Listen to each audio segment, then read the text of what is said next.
Hello, everybody. Welcome to Twirl Talk Tuesday. This week is everything you wanted to know from college advisors and instructors. It is the hot topic, and it's just one of those things that they want to ask questions, but they don't always know which way to go with them. So tonight, hopefully, we're going to answer some of those questions. We're going to get some information, and we've got some of the best people in the business with us tonight. They've dealt with numbers, they've dealt with large programs and small programs, and we've all dealt with COVID. So let's go ahead. I want to introduce you, please. So first is Sarah Cordero, and she is with Michigan State, the Spartan Marching Band. Sarah, how long have you been there? I was a twirler from 2010 to 2014 with the Spartan Marching Band, and then started as the coordinator in 2015. So it's been 6 years this year. Okay, all right. Next up is Morgan Lates, and she is with Purdue. And there's a lot of navigating with Purdue program because of all of the features and the line and everything else going on. So Morgan, are you the same story from your twirling years? You went into advisor? I twirled at Purdue for a few years on what was at that time the twirling line. And then I took a break. The team also took a break. And 8 years ago, the twirling team restarted. And I have been here for 6 years. I'm finishing my 6th season. Wonderful. Well, you do a great job. Thank you. Well, Beth and I are the lifers here. So up next is Beth Grail, and Beth is at Kent State. So I know I've been at Western Michigan 27 years. How long have you been with Kent State, Beth? I will be starting my 21st year next fall. So I'm finishing up my 20th. And this is the first time that we actually have marching band in the spring as well as the fall, because we are instituting a $1,000 scholarship for every band member, but you have to do both semesters to get the full $1,000. So Well, that's fascinating. Yes, I'm very excited for all the students. That's really fascinating. All right, next up is Dr. Kirsten Barnacle, and she is with the Mountaineers, West Virginia University. So what's your history there, Kirsten? Hi, thanks for having me. So I've been with West Virginia University for about 6 years now. Dr. Paula Jo Meyer-Stout is also a coach for the twirlers at West Virginia University. She's been with the program since the 70s, so I've learned a lot from her over the years. Prior to that, prior to starting my position at West Virginia University, I was a twirler through my undergraduate career, and then I picked up a job at Alderson Broaddus University, which for a twirling instructor was kind of a dream because it was a full-time position in recruiting and coaching twirlers in color guard. But I decided to go back to school and ended up back at West Virginia University with a great opportunity to coach. Amazing. How fun. Well, next up is Caroline Carruthers, and Caroline twirled at Baylor and is now the featured twirler at the University of Texas, and has also started a program called Twirl U, and she will explain that later. But as I believe it to be, it's a program to help get twirlers ready for the college audition experience. So Caroline, you want to speak to us a little bit about your history and where you're taking the twirling position in your life now? Yes, absolutely. So like you had mentioned, I did twirl at Baylor for 4 years, but took a gap year and was able to be Miss Texas and compete in the Miss America organization. So I spent the full year.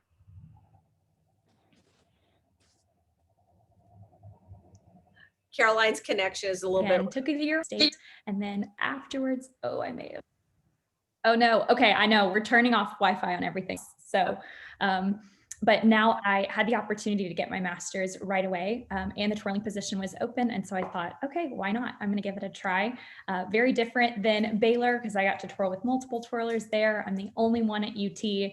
And it's really been a great transition year for me because I'm a full-time master's student. I'm a part-time academic advisor in the College of Engineering, and then full-time featured twirler. Well, and I think it's important for people to know too, like we haven't had it often, but as you're pursuing your master's, maybe twirling is still an option. So that's nice to hear. So let's get to the nuts and bolts of it quickly. So Sarah, I want to talk about first impressions. So we'll talk about the process for each school, and each school audition process is different. But for our gallery tonight, could you please talk to me about the importance of first impressions?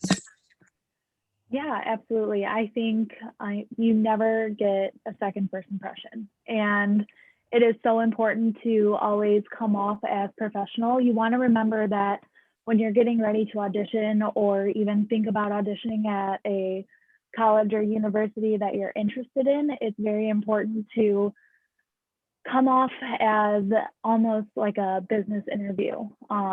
That's what my coach always told us. And it's not just a place where you're going to go and meet new people and have friends. If you become a featured twirler or a twirler in general, you are representing the university and the marching band that you're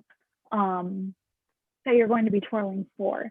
So a first impression means everything to a band director, to a twirling coordinator. You know, if you don't make that first good impression, you are one of the faces of the marching band. You're not going to go very far. Well, thank you, Sarah. And we're going to go into more in depth in that. So Morgan, you have to handle a lot of twirlers. You have features that you have to deal with and you have line twirlers. Can you talk to me a little bit about attitude and first impressions and the chemistry of what you have to deal with? Sure. To add on a little bit to what Sarah said, our audition process starts with a cover letter and a video. And I do think that that is a very big first impression that I take. Our judging panel is slightly different between who gets to see that first round cut and who is there for the live auditions. But for those of us that do both, we bring that first impression from what you write in that cover letter and what you submit in that video into your day of audition as well. I think that attitude is a big thing, and it is something that our seniors help with our audition process. They help get people to the right place at the right time, teach some parts of our routine. And I always ask them before we go into deliberation, how did they connect? How did they interact with everyone when we weren't around, when the judging panel couldn't see what was going on in the hallway? Those are big things for us because we have a large group, 10 to 12 right now, twirlers that need to work together. Well, and there's so many things that can be surprising. So I think that it's like, I don't like surprises. I don't want to see one person in audition and all of a sudden we discover someone else during their time at the university. So Kirsten, tell me about how you've done the audition process, and have you ever had a first impression that maybe didn't work out well? Interesting question. I don't think we've ever had a first impression that didn't work out well. Same as some of the processes that you guys had discussed before. We do also have the video submission. We have a two-step audition process. So the first is a video submission. And it is very important to make sure that you're including all of your twirling abilities in that video, because sometimes, I guess this is where a first impression could have gone awry. If you don't include all of your twirling capabilities and abilities in that video, then we don't know how good you are. So make sure that you're really showcasing all of the great things that you do, so that when it comes to the next step in the audition process, we do select you and you do move on. And then from there, in the past, our twirling program, we've had the second audition, which is live on campus. It's open to the public. So that the twirler will perform 2 routines, a 1 baton routine and then a multiple baton routine. That has been our audition process in the past. Due to COVID, last year we had to move it online. So that was a little tricky, definitely difficult to navigate. And unfortunately, it's probably going to be something that we have to do again this year. So that's what we're looking forward to. It's still going to be a great audition process. Right. And I think that we'll get into the video submission. And I've had this situation before where the video, quite frankly, was maybe a little disappointing, and I would have almost not taken that person for a personal audition. and then was delighted when I saw them in person. So, you know, we all have stories, I think, about that video submission. I've had the girl who's like tried relentless tricks and dropped them. Like, you can edit this video. So Beth, what is your process right now, and how are you doing auditions at Kent State? Well, right now, what I do is have the video submission as your first round. My first probably 10 years, it was strictly open. I would announce the date, they could all come. Well, when all of a sudden we were starting to get 30 or so people to come one night for tryouts, I decided I had to go with a video audition selection. So that's very similar to what you've all talked about. But I do a 3-round invitational then. The first round is a list of 23 different rudiments that I use in pregame, because our pregame is so traditional. This will be like I said, my 21st year coming up in the fall, but I've gone through 8 band directors in that time.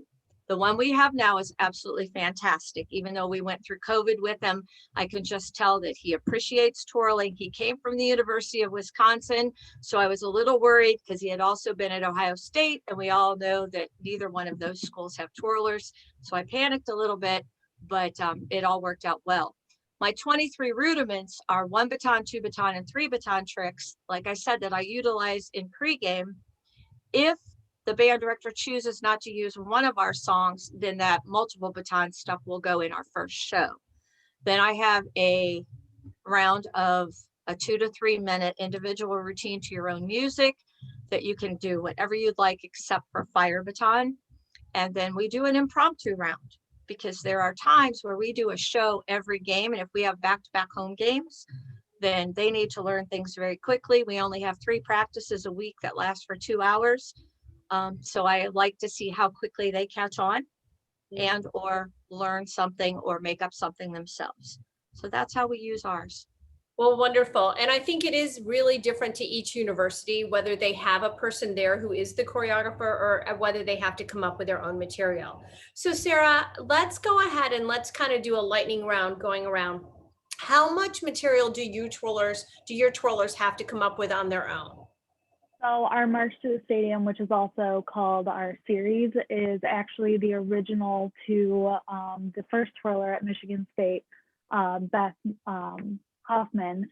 If you put the twirlers now side by side with Beth, it is almost exactly the same. So it's been around for almost 45 years, which also means that it's very hard to learn because it's a whole different style of twirling. So that has not changed. Our pregame also has not changed. When we go into halftime, I want the twirlers to be able to show off what they're able to do and what they feel most comfortable doing, especially in Michigan in the winter and in the rain, snow, sleet, wind, whatever we get. The only really part of halftime that I will choreograph or work together with the twirlers is when we have them come in for a duet or a trio and make sure that everything just kind of flows smoothly. And then we're able to put them back where we would like them on the field. Okay. Morgan, tell me about the personal responsibility for your twirlers and the choreography that they're doing.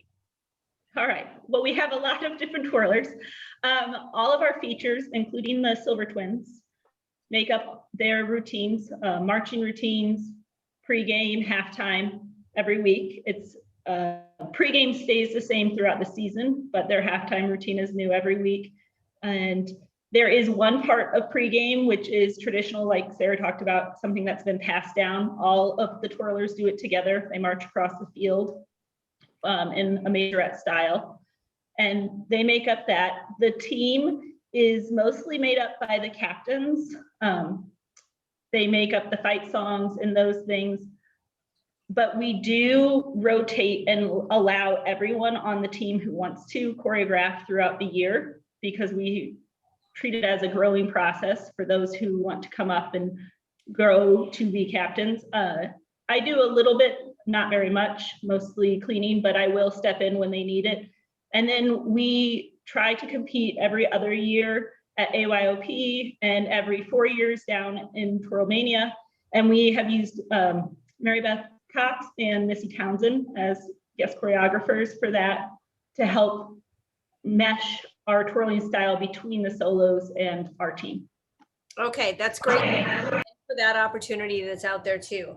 Kirsten, what do your twirlers do as far as choreography, and what is their responsibility to you and the choreography? So we have between 2 and 5 twirlers that are selected, and they are featured twirlers, so they're able to perform individually, but we also enjoy when they perform as a team. So we kind of incorporate both individual solo twirling as well as team twirling. For pregame, that's pretty much stayed the same since the 70s. So hopefully that will always stay the same. The twirlers are able to tweak pregame a little bit, but that's mostly been the same routine for quite some time now. When it comes to halftime, we switch up our halftime performances every week, and they're able to kind of pick and choose if they want to do teamwork or individual work. So the twirlers are responsible for their individual choreography. When it comes to teamwork, we often have a leader or a leader twirler who takes charge and develops and choreographs those routines. But we've also kind of worked as a team if people want to give their input, because all of the twirlers are experienced and are advanced twirlers. So they are there and able to give their input on choreography as well, which I think is really awesome, because all of the twirlers are learning new skills and different tricks from each other, and it kind of forms some team bonding activities there. But we also do compete. We've competed at Twirlmania before, so the same goes for there. The girls help make up the routines, and yep, that's it. Okay, no, that's good to know. And so Beth, what is your process at Kent State? For the most part, our traditional pregame stays the same, with minor tweaks here and there depending on what the band director uses. But during halftime, I have a team called the Touch of Gold, but there's always the opportunity to have as many feature twirlers that want to try out as well. There's a different list of rudiments that they need to do to make that as part of their routines. I choreograph, I would say probably 85 to 90% of the routines as a team. But I also use the input, and I like to highlight each of the twirlers' individual strengths so that they can come in and do maybe 32 counts of a solo type thing, because I feel it's good for them to do as well, not just to be a puppet and learn and repeat everything. So it's worked out well. A lot of the songs are long, so we take 32 counts per kid. Like last year, I ended up with 5 during COVID. We were fortunate enough to get 2 games on the field. So we actually got to twirl, got to march. It was wonderful. The third game, which would have been against our rival Akron, we didn't pass the COVID test. So that game got scrapped because the football team was in COVID quarantine.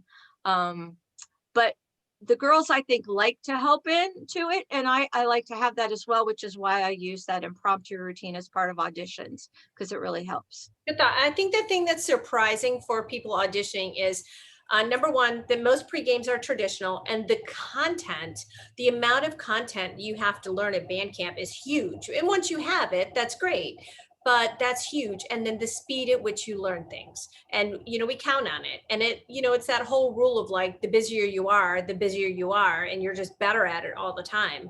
So that's kind of nice for people to know, I think. So Caroline, you've been, like we said, with 2 different programs. It sounds like you've been able to do your own choreography and your own thing where you've wanted to do that. Is that a true statement?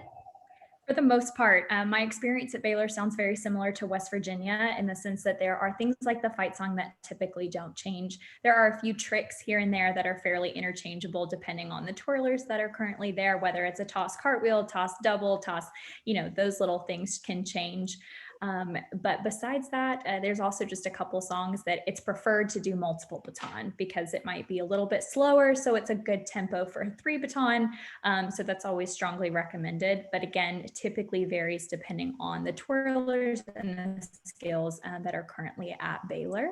And then at UT, yes, I was able to do pretty much all of my own choreography, which is very amazing, but also a little scary at the same time. Sometimes I had always wished maybe maybe I would have someone there telling me if something looks good or the other way around.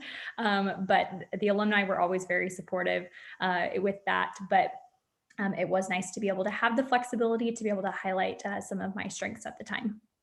And I think too, it's interesting to watch twirlers come in, because some twirlers come in that have not been with a high school marching band. And I had it happen, with our program, and that they didn't know what an 8 to 5 was.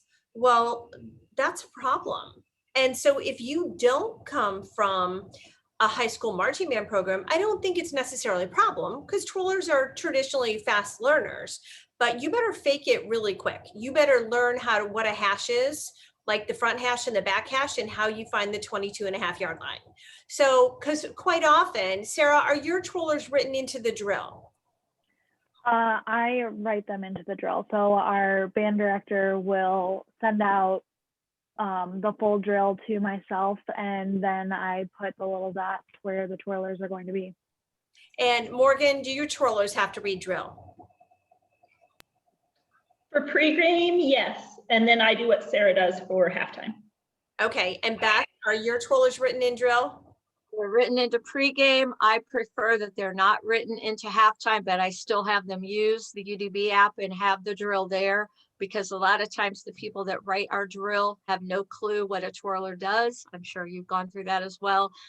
So it's really tough to do exchanges when you're only given 2 inches. So I like to just tell me where you want us to be and we'll be there. Right. And so how about, Kirsten, how about drill for West Virginia? Because you have 400 people in this band. It's insane. Sometimes we're written into drill and other times we're not. Just like Beth, sometimes you prefer it and sometimes you don't. It just depends. But it is nice that sometimes we are considered and added within the drill. I think it makes it a lot more interesting when the twirlers are moving around, weaving in and out of the band. I just find that more interesting. Yeah. And Caroline, Alexa told me eventually you started getting written in drill. She was talking about her own personal experience. Have you had the experience to be written in the drill? Not officially, but one of our co-directors at UT is actually the founder of UDB. Like, he's the one I think that had put that all together, which was really neat. So it was just mostly a lot of collaboration with the band directors. Okay, we just wait for the hiccup here. Where would you pregame? Okay, we have a different situation in Western Michigan because I am the visual coordinator. So for me, it's all about the package. And so I look at the entire package and work together with the director and the drill writer as far as what we're doing visually. So in our situation, I coordinate the choreography between the guard and the twirlers, because for me, I need a whole package. And then we write the twirlers into the drill and how things are going to be featured with soloist and with section and things like that. And kind of the discussion has been, because I'm an able-bodied there writing it, the twirlers quite often are like, thank you, Kyle, we're just glad you do it, because they don't want to be doing the same 16 counts. But let's talk a bit about, because you have to work so fast, Sarah, do you have stock sections that you tell them, okay, throw in whatever you did to this song, do it to this song? For the most part, when we start at preseason, I will let the twirlers know, have at least a skeleton of a section that you can just throw out anytime, anywhere, no matter what. We, like many of the college bands, do change shows every single week. So you kind of get into that groove of, I know this is what I feel comfortable with in Spartan Stadium. I know this is what I could feel comfortable with down in Florida. And you just kind of throw different sections in there. During the preseason time and throughout the season, I'll teach the girls some sections of my own or that I kind of saw or something like that. So they are able to make up, like, I usually say you want a couple different kinds of sections of one baton. Typically we do a slower song is 2 or 3 batons. So you kind of just have those sections, usually from your competitive routines. It's what you feel comfortable with here at Michigan State. Well, I think people forget that the music is the blueprint, and that one of the most important things, and my students always know, my main focus is the guy eating popcorn on the 40-yard line. That guy eating popcorn on the 40-yard line has no idea what's hard. He only knows if you're dropping, and if you're looking like a great performer, and if you look cold. Those are kind of my pet peeves of like, I want you dressed appropriately so no one's worried about you freezing. I want you smiling and having fun. I don't care how hard the tricks are, but you better catch that baton. So Morgan, what's the pressure on your twirlers with errors? How are they accountable to their performance for you? We've tried a few different things over the years, kind of on how our team is and what the makeup is. As you know, different personalities take different feedback in different ways. Right now, well, this year was a COVID year, so it was a little different. All of our performances were virtual. I think they liked that and didn't like it. We re-recorded everything and had it posted. But the year before that with the team they found holding themselves accountable among each other, not me. A couple of years before, they had to let me know what they had done because we were having a real problem with getting out there and just messing up.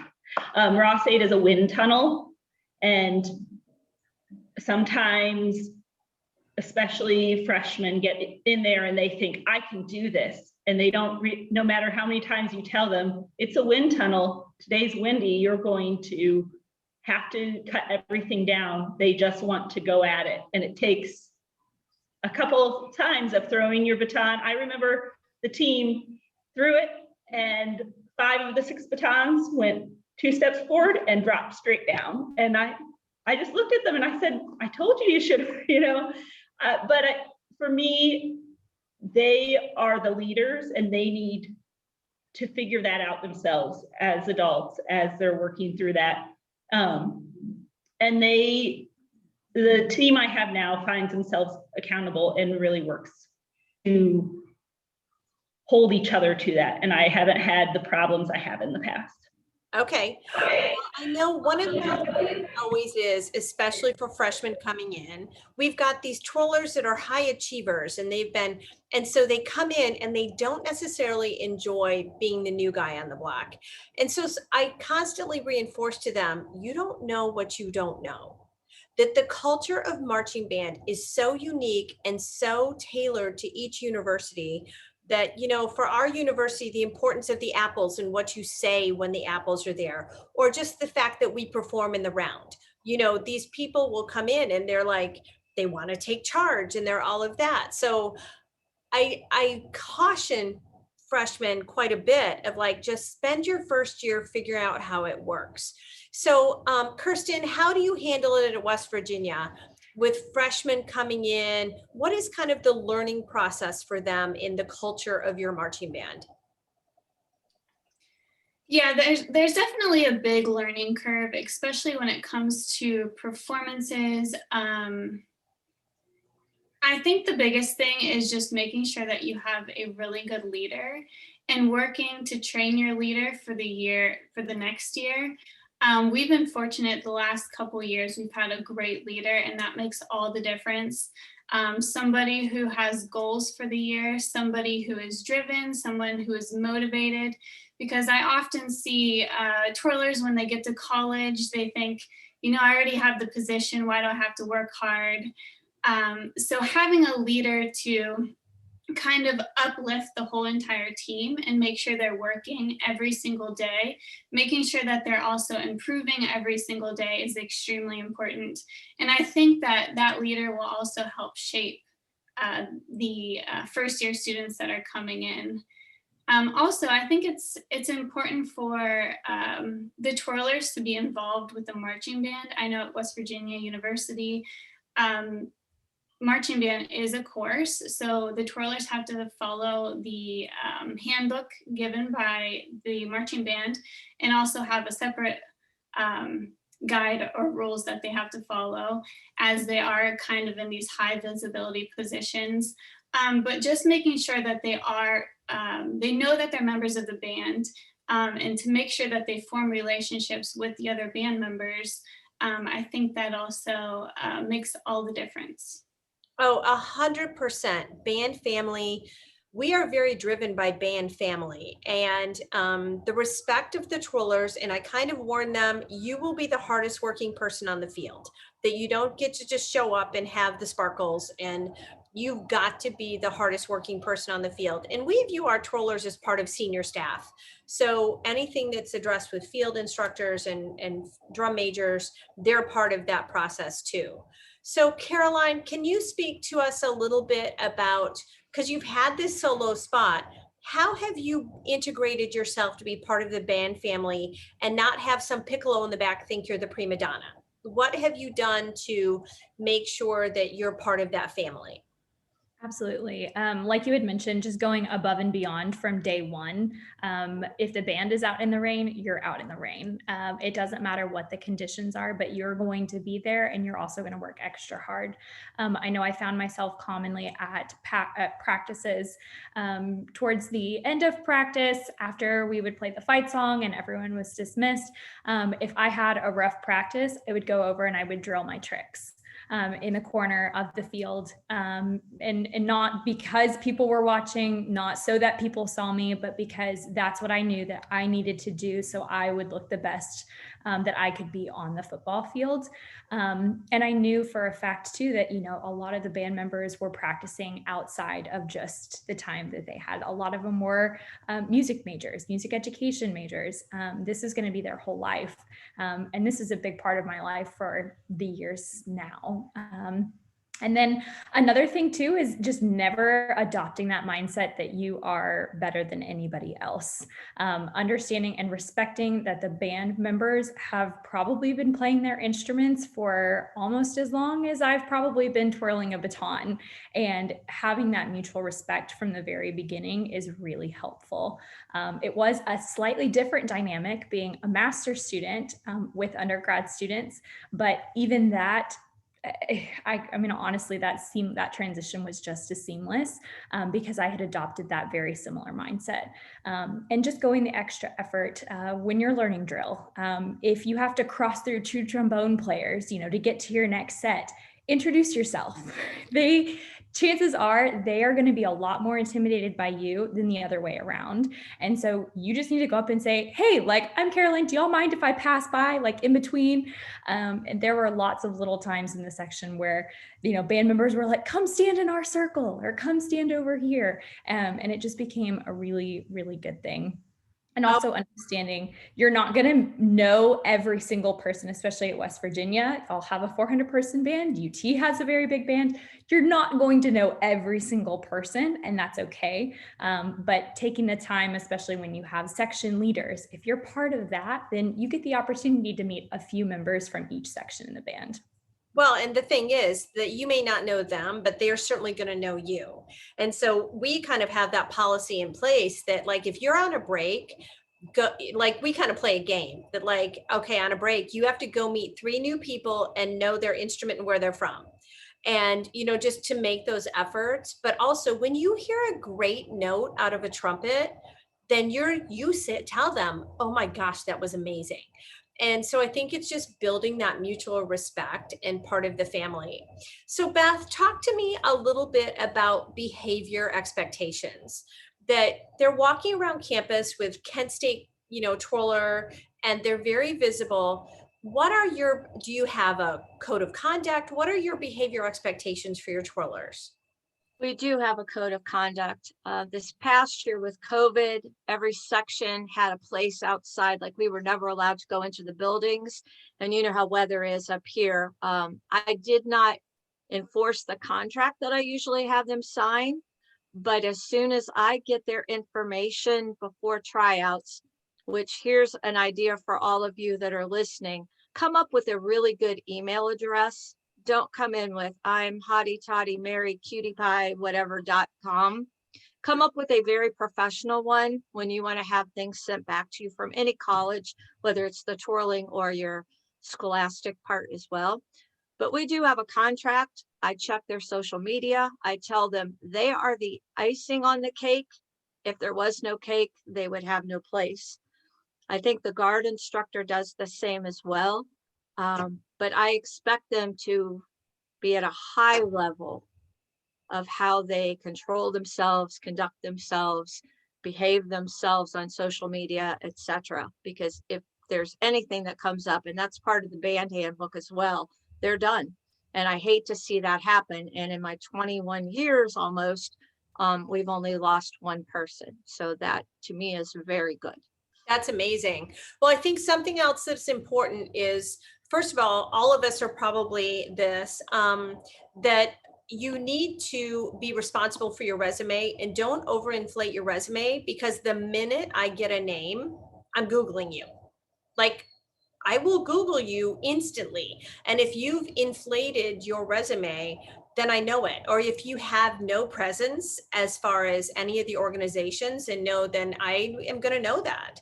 So it's important that you have a successful performance career, but it's also important that your social media is accountable, because I'm a social media ninja, because we have to be. Like in our university, can't put anyone in a leadership position that has anything damaging. And I don't care if that's TikTok, I'm one of the few people in my friend group that knows how to navigate all those, simply because I have to. And I'm sure you're all the same way.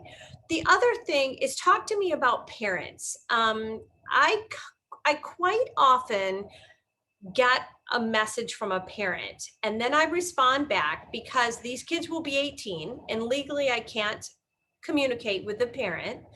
So I have to say, I would love to hear from your daughter or your son. Like, the next communication, could you send that from them? Sarah, do you have any feeling about that? And do you have a policy as far as your communication with parent or athlete? I know for me and how I view things and how we work at Michigan State, if you have a problem with another student, with an instructor, with even just something on campus in general, you contact, it's just like a job. You go to your direct manager. If the direct manager can't help you, we'll bring in the directors and go step by step from there. It's hard to think of children this way, but when you're in college, you are an adult and you need to act like an adult. It's a hard life lesson, but in the end, you're going to learn so much from this that it's a lesson that you have to have if there's a problem. Well, I think more than anything, I really respect it when I hear that kid. And, sometimes I've had twirlers, I've barely ever met the parent. Not that they aren't wonderful, but my relationship has been with the twirler, not necessarily the parent. So Morgan, tell me about parent interactions and what impresses you. Do you want to hear from the parent or do you want to hear from the twirler? Hear from the twirler. I'm like you. If I get an email from an incoming student's parent, I respond to the questions, and then I just say, if your daughter or son has any more questions, please have them contact me at, and then I re-give my information, just making sure that they have a way knowing that their child can contact me. I do have parents of current twirlers that contact me. We have reasons to do that. For a Purdue tradition, after we practice in the morning of a game day, we have a tailgate, and our parents provide food for our twirlers before they head into the stadium and go on for the day. I usually talk to the parents if we have any requests or allergies, ask who's setting that up, put someone in charge of that. When we travel for competition, I sometimes have to rely on the parents to take props or do things for us there, but I cannot talk to the parents about problems.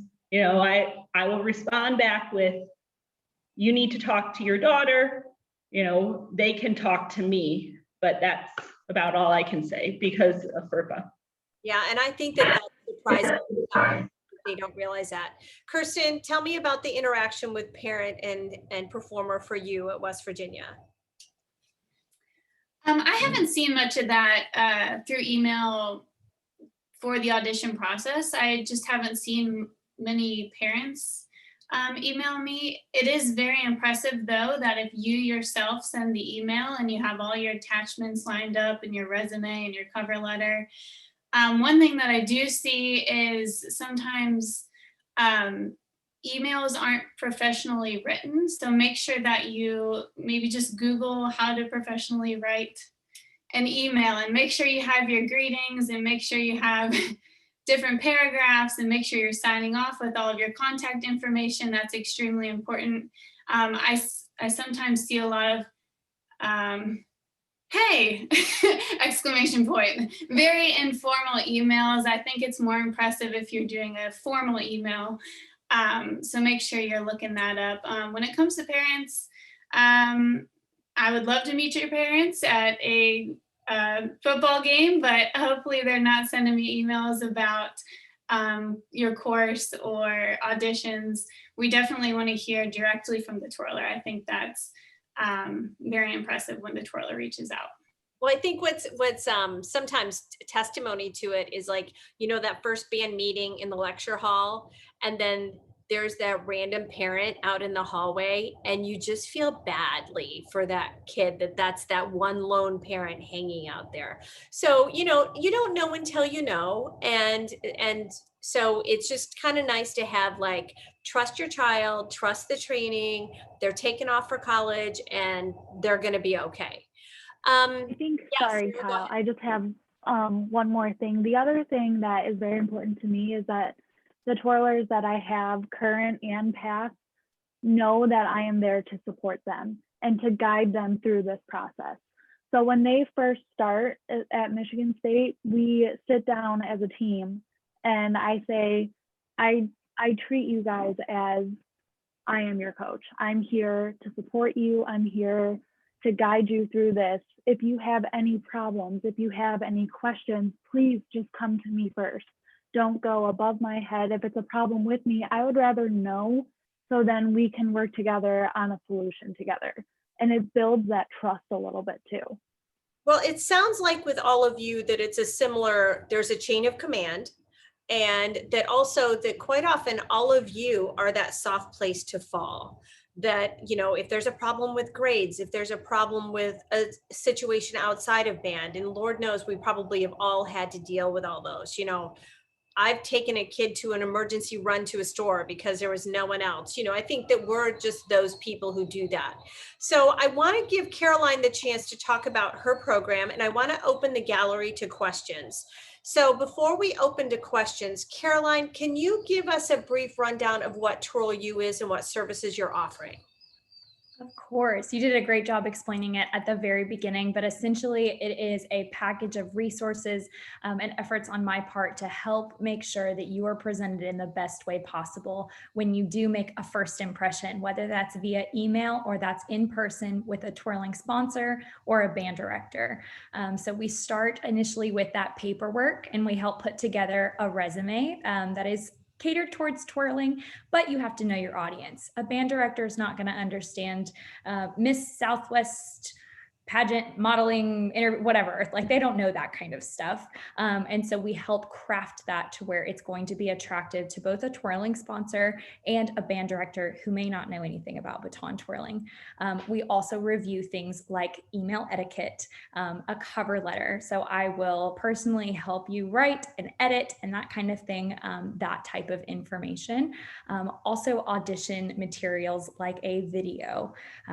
Not everybody is a video editing expert, and just because you're a phenomenal twirler does not mean that you're going to be able to craft a video that's going to highlight your strengths. And that was something I realized, my dad and I realized the first time and the second time. We spent way too much time at the computer trying to just figure out how to learn the software instead of being able to just put together a video that highlighted me best. And so I think that's something that can be really important, because Kyle, you had mentioned that at the beginning of this talk, is that there are some twirlers that you probably wouldn't have picked. And that might just be by how the video is crafted, and how unfortunate that would be for you to miss out on a twirling opportunity out of school because the video wasn't professional, the email wasn't professional. Yeah, so that's kind of a very like brief summary of what we do. And then we also really work on interview skills. So again, with that first impression being very important, we talk through, some schools have an official and a formal interview process that you'll go in and speak with the directors or the sponsors. Other ones, it might just be more of what you think is a casual conversation with a band director, when in reality, everything that you talk about, every piece, everything matters. And so it's just really helping you figure out how to articulate your strengths best and what legacy you want to leave at the program and why you truly want to go to the school. It's so important, and I get asked all the time about videos, and I think just the sample of the video and what's a great one and what's not, and how to put it together. And from a personal standpoint, we no longer have it, and Bree Bowling and I were trying to look, but her video, when she sent it, and here she had been my student, and I knew who she was and her ability, and her video started with on her farm with the cows in the back. And she's like, this is who I am, and this is where I come from, and this has always been my dream. And then it went on into performances, and it was just really innovative in the way that it caught attention, that had I not been her coach, I would have gone like, what is, really captured my interest and done really well. So I'm sure that some people in the gallery have some questions, and we have a lot of people in the gallery. So please raise your hand or go ahead and say something, unmute yourself, and go ahead and ask your question to whoever you would like to ask a question to, or if not, I have plenty to go on with. Okay, does anyone want to unmute and have a question? All right, I'll have one. Go ahead, Emily.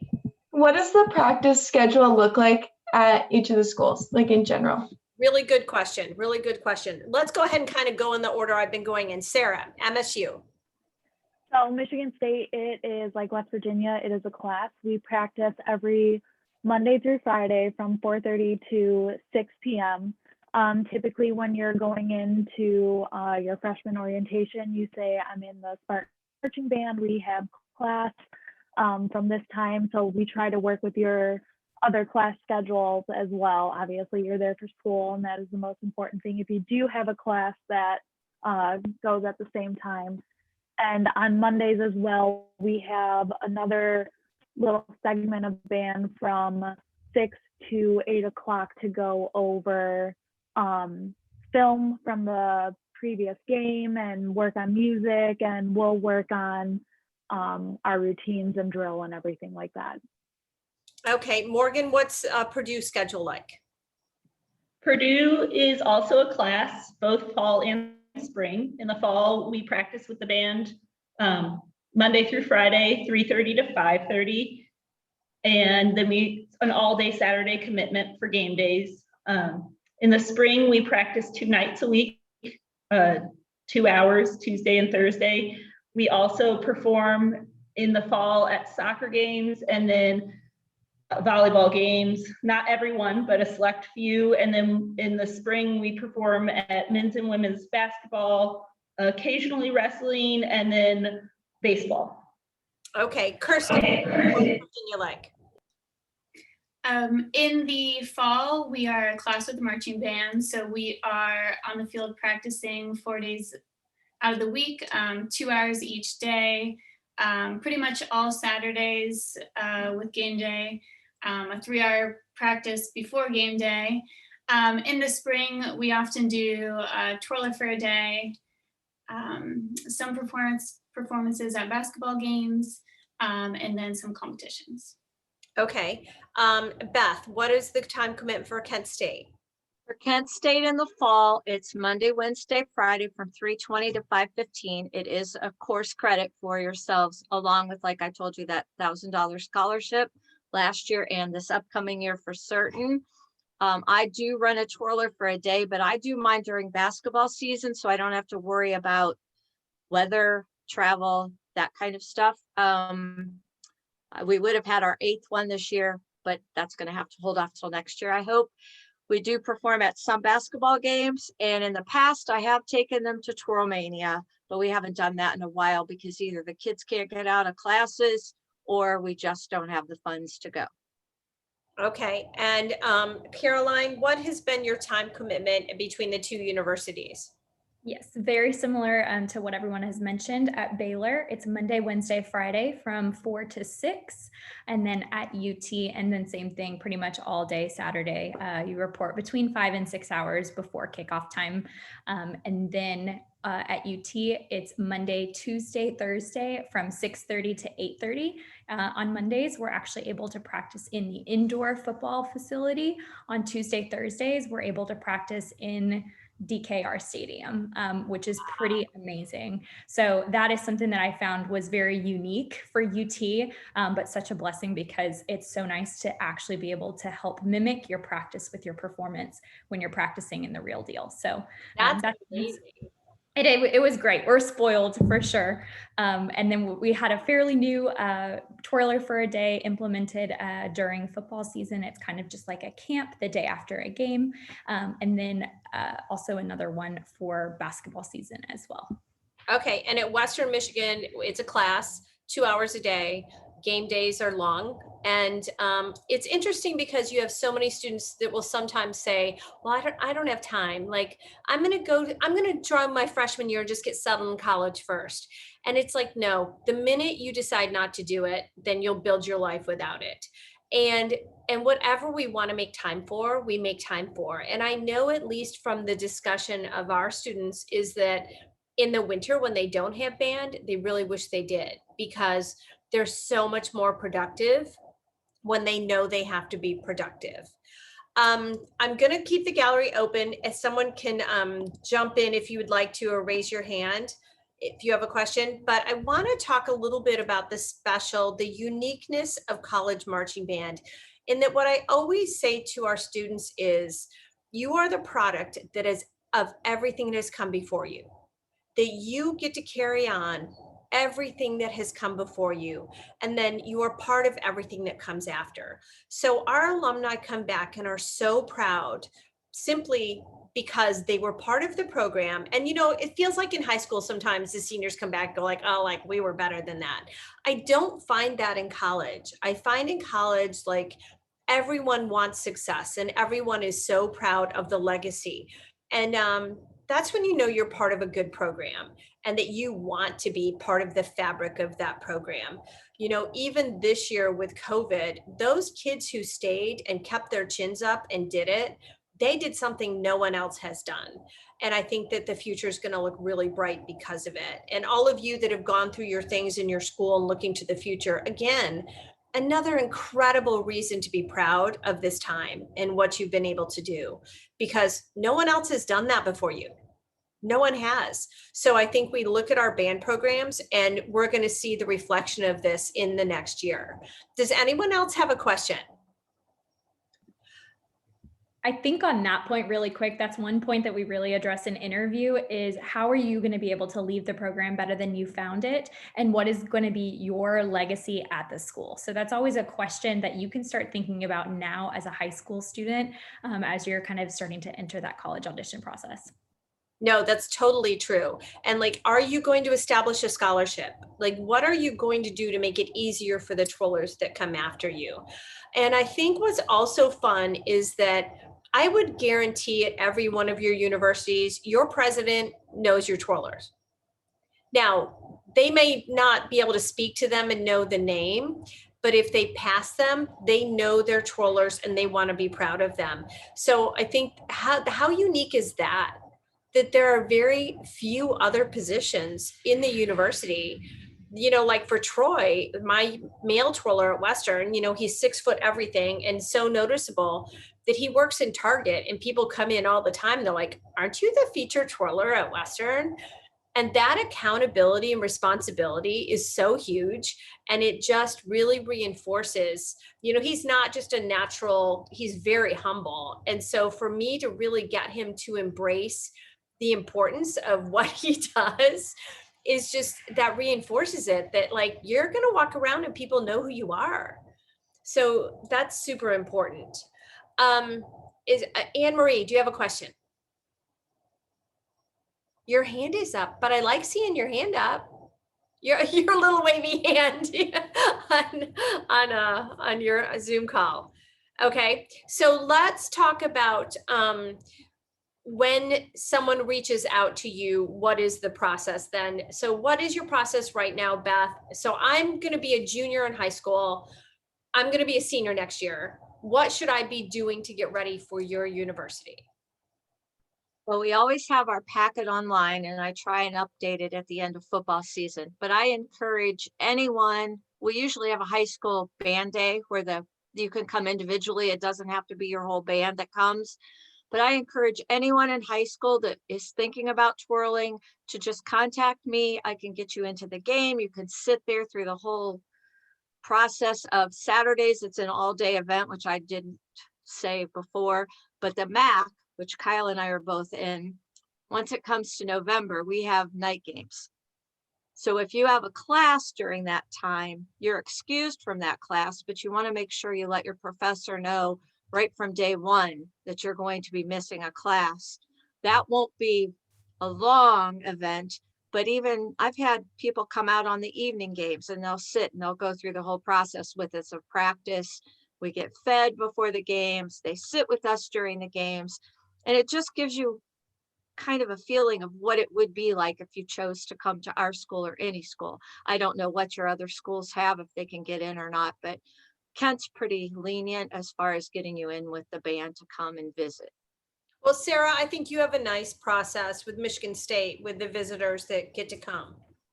Yeah, so when the years that we hold auditions, I will post on social media saying any senior school, high school senior for the year to come, please email me and contact me. We do a kind of twirler for the day where, kind of like Beth, they follow our twirlers. We ask that they come to our Friday practice because Fridays are a little bit different on a game day for us. So they come to our Friday afternoon practice if they're able to make it.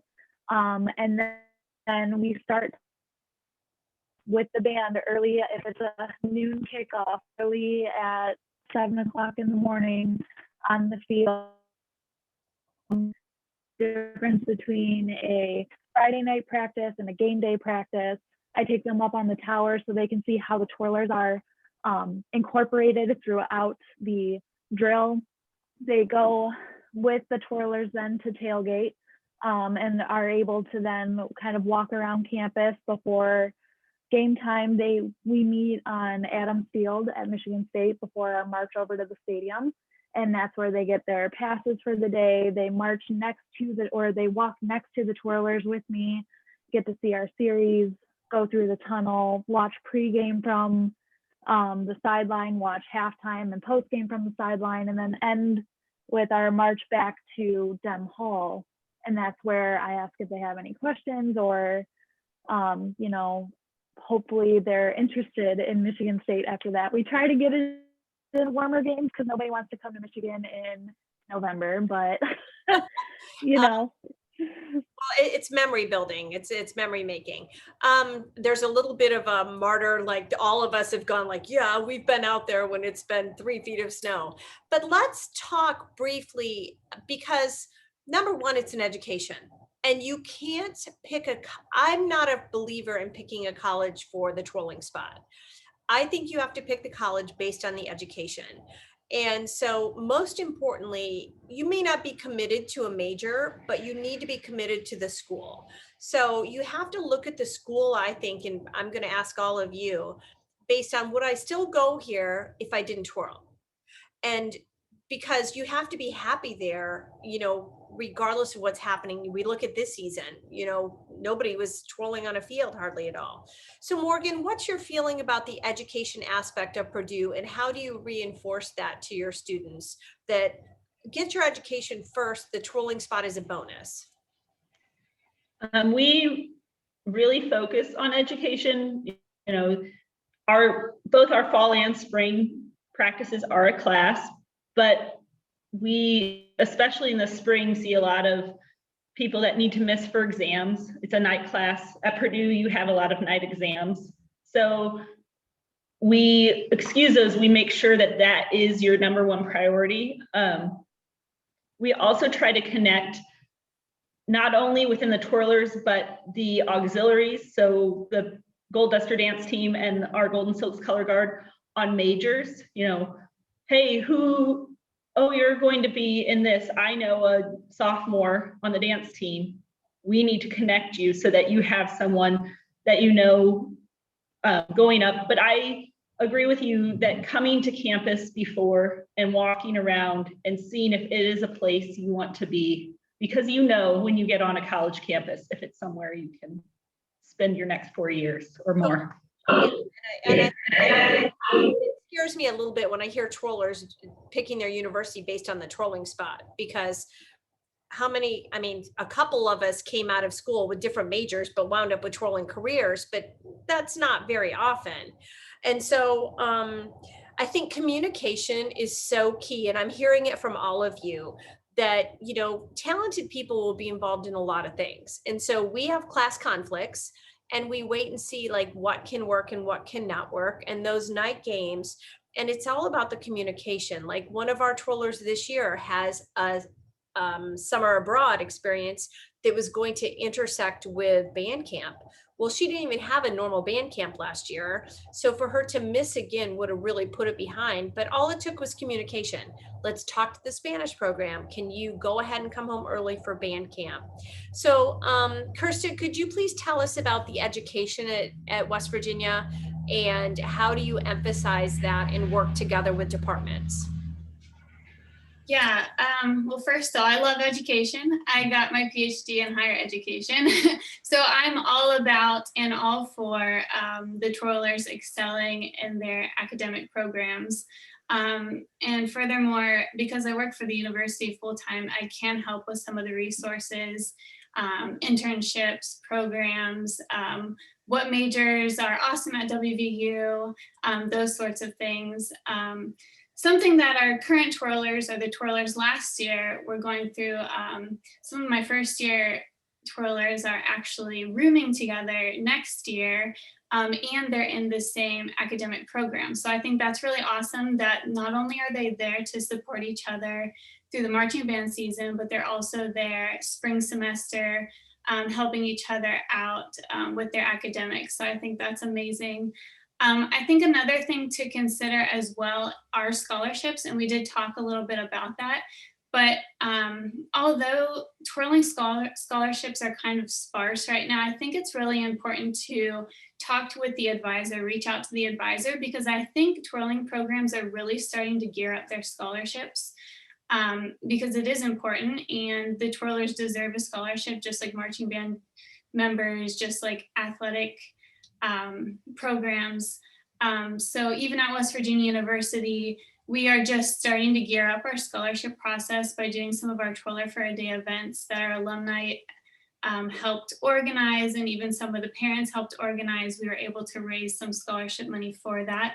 While we are waiting for an endowment, which might take some time, and waiting for more donations to come in, that might be a possibility down the road for us to hand out scholarships. But that's something that I didn't look into when I went to school. And I think that's really important, especially now that you search for programs that do have scholarships. Look at your options. And then my last piece of advice would be to apply at a million different places and audition at a million different places, because you never know who will accept you and what you'll truly like. Really good advice, Kirsten. Thank you for that. And I know I had a former student that auditioned at one school and had a nice audition, and they interviewed her, and it wasn't her dream school. And she was honest with them that had she gotten accepted at the next one, she was taking that next one and gotten a twirling spot. So I think honesty is really important, that you don't want to wind up, let alone we as programs, we have to make plans. You know, we're planning right now. And if you audition then at any school, then you need to be able to make these decisions. And it's hard. It's hard in this time right now. I know that it is. So let's go ahead and finish up here, see if anyone has a question. Yes, Christine, go ahead and unmute. First of all, this has been really great, and hello to everybody. I know several of you. So one thing I wanted to bring up, I've had 2 older boys who've gone through the entire lacrosse recruiting program, and that's a pretty intense process to follow if anybody's been through some athletic recruiting. So in sports, they tend to have a national signing day, and I was wondering, what your thoughts are, because I feel like twirling is sort of straddling that marching band arts sort of genre and then also being very athletic. I don't know how you all feel about it, but to bring the sport more, I don't want to say recognition necessarily, but more of a higher level of respect from people outside of the twirling world. Have you ever thought about implementing a more formal recruiting process? And this is like kind of flipping the switch here, because you are more used to the twirlers like coming to you. A lot of people don't even know about some of the opportunities that are out there. I feel like I'm educating people all the time. Like, there are so many opportunities out there. It's really hard to get the girls to even think about anything other than the big ones that you see. I'm like, there's so much more. And I think you're all right about the school, like, again, to come back to lacrosse, the athletes are really pushed to make sure it's a school you like, because if you get cut or injured or something, you're there. Or if the coach leaves, you're there. So I totally agree. Like, that's got to be the first thing, the first box you check off is this school going to give me what I need education wise? But there's this other piece of it that I feel like, maybe we could start to bring into the forefront more, some sort of a national day of recognition, maybe not necessarily call it signing day, but something like that, where you really get some acreage in social media, and maybe, some recognition on even like an ESPN kind of an announcement or something. Right. I just brought this up because we don't have a national signing day per se. And there was some pressure out there when all of a sudden it was National Signing Day, and twirlers aren't under that same process. Some people don't even know their school yet. So that implied pressure of like, oh my gosh, am I behind? And it's like, no, we as programs are all on different schedules. But I did start going to the schools of the people that we got, because we don't have an official scholarship, at least at my university, we're giving, but I wanted to elevate the importance of them. They auditioned for this, they got it. So I did start going to the schools and taking our Western Michigan things so that they could be recognized just like other athletes. I don't know, have any of the other advisors started to do anything like that? But it might be a thought. It might be a thought then. And some of you have to travel. Christine, you're muted. Go ahead. I'm sorry, I just want to say one more thing. So my younger daughter now is thinking about, twirling in college, very strong desire. She's only a sophomore, but we started looking last year because it's so hard to get around the country to look at all of these other schools. So it's, it's a big trip. It's like, a whole full weekend trip. So in some situations I did, like last year, I did email for her, because she was only 13 at the time when we were first starting to do it. And I was like, I just don't feel comfortable letting you yet, but yet we still wanted to get started because there were so many things to look at. So, right. I don't know. I know that a lot of people really don't. I know there's a lot of different theories about, like, do you start recruiting early? Do you commit early in these other sports? My one son committed to college when he was a sophomore in lacrosse, because he was so strong and he knew what he wanted. And, it was a tough situation. But on the other hand, it's also so, I know all of you've been through it. It's not quite the way it used to be when I went to college. Like, nobody really knew where they were going until their spring of their senior year, but it's not really like that anymore. And you start to get nervous if you're like past Christmas in your senior year and you're not sure what you're doing, I don't know how everybody feels about that, but that's just, it's a little different these days, I think. I think that we're getting a little more streamlined. I see, like, even all of us doing video submissions, that appears to be a little bit more consistent across the board. And, the same thing. Oh, Morgan, you had something. Go ahead.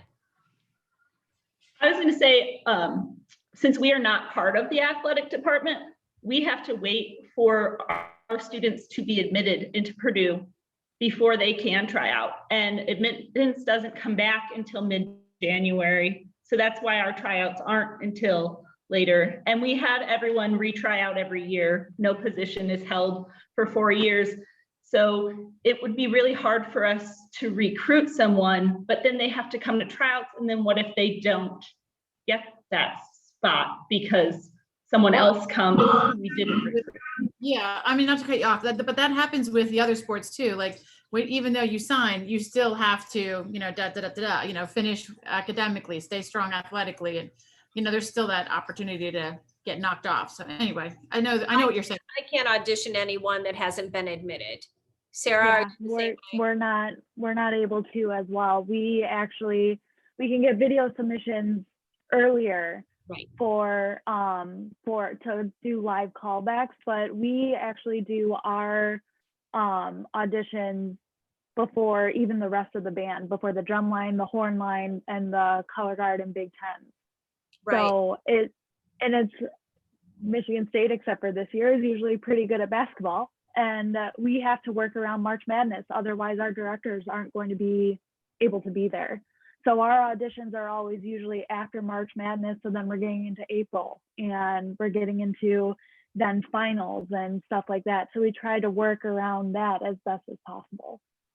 Well, this has just been a wealth of information, and I know that we can go on with 100 different questions for people, but I want to go ahead and wrap it up. And then this will be posted on social media with all of you tagged. So if anyone wants to reach out to any of you specifically, it will be there. And then I know that all of us are very open to answering questions just about the process as a whole, whether you're coming to our universities or not. And we don't have any of the Southern universities represented here. And there's tremendous opportunities there. I think what I want to close with and reinforce to everyone is these spots have become really competitive. I think that the twirlers have gotten so good that for you to think that you can just be a twirler and want to twirl at the university level is not necessarily going to work out for you. That you've got to stay on your game, you've got to stay competitive, you've got to stay visible. And am I misspeaking? Does anyone disagree with that from our panel?